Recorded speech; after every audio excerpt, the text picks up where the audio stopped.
ng liham. Ang pinakamakulit na girlfriend mo sa balat ng radyo. Isang magandang morning sa inyong lahat! Ako pa rin po nag-iisang girlfriend mo sa radio. My name is Lindsay.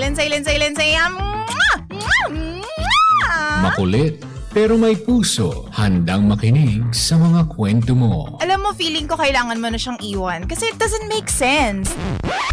Ang kwento sa lihim ng liham.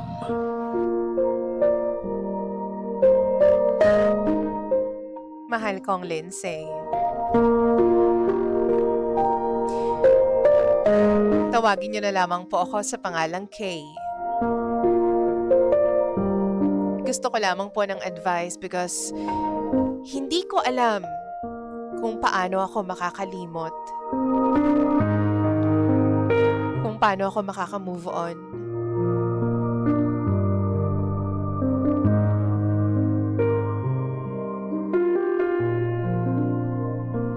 Galing po ako sa isang 7-year relationship, DJ Lindsay. Almost perfect. Never nag-away.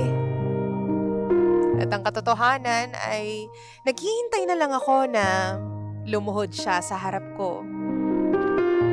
At mag-propose siya sa akin since yun naman lagi yung sinasabi ng iba, di ba? Yan din yung sinasabi sa akin ng pamilya niya. Everything was perfect. Masaya kami. Masaya para sa amin yung mga taong nakapaligid. Walang problema.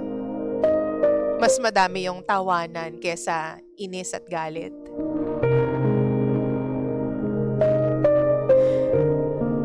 Pero sabi nga nila, hindi daw totoo yung fairy tale.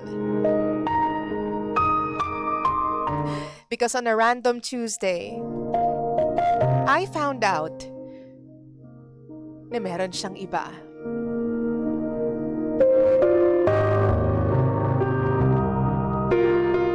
Meron siyang ibang babae, DJ Lindsay. Ng liham. 2 months na silang nagkakausap at nagkikita. Tapos ang pinakamasakit pa dito, nalaman ko na may nangyayari din sa kanilang dalawa. Yung babae, sa pagkakaalam ko, meron siyang live-in partner. Until now, hindi ko makapaniwala na magagawa niya yun. Nalokohin ako at pumatol sa ganong babae. Sobrang kabaliktaran kasi ng pagkakakilala ko sa kanya sa loob ng 7 taon, DJ Lindsay. Pinagpapasalamat ko na lang sa Diyos at nabasa ko yung secret messages nila. Kasi never naman siyang aamin. Wala namang umaamin sa ganun eh. Base sa mga chats nila, mahal na niya yung babae kahit 2 months pa lang sila. 2 buwan pa lang silang nagkakausap. At habang kami pa nun, hindi ko pa rin matanggap na ganun siya kabilis magmahal ng babae. 2 months. I really didn't see this coming, DJ Lindsay, since sobrang mahal niya rin ako. Sabi niya, throughout our relationship, never kami nagkaroon ng issue na third party. At never din akong nagselos. Gets niyo ba?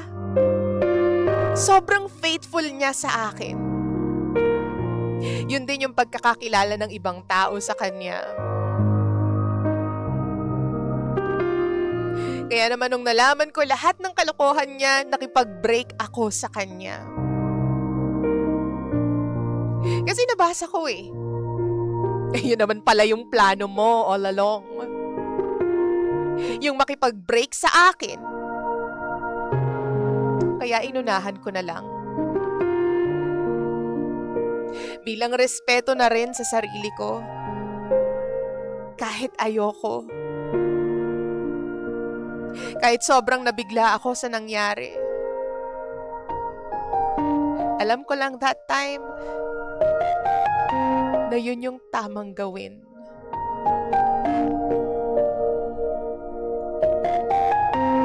Ang sakit kasi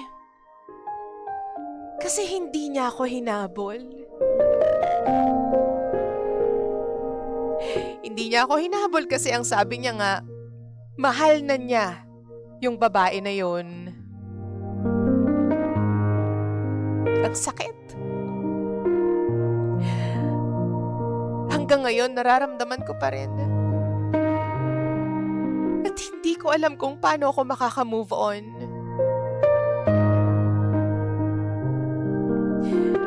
Tatlong buwan na po ang nakakalipas simula nung nag-break kami. Pero ganun pa rin yung sakit. Lalo na kapag naiisip ko na, alam mo yung lalaking dating mahal na mahal mo, ngayon wala nang pakialam sa akin.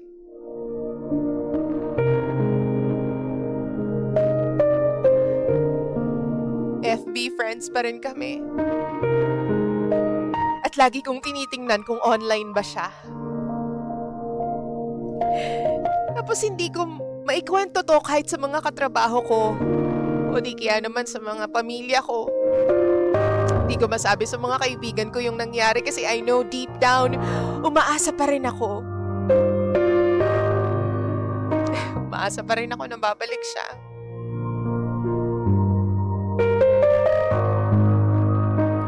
Gusto kong magalit sa kanya pero nawawala agad yun kasi naiisip ko, 7 taon. 7 taon yung pinagsamahan namin. At lahat ng naitulong at pagmamahal na binigay niya sa akin, nandun pa rin. Dumadating pa rin ako sa point na imbes na magalit ako sa kanya, naiisip ko pa nga yung mga naging pagkukulang ko. Baka meron akong mga hindi nagawa para sa kanya. Baka hindi rin ako okay na partner o na girlfriend. Baka ako yung walang kwenta.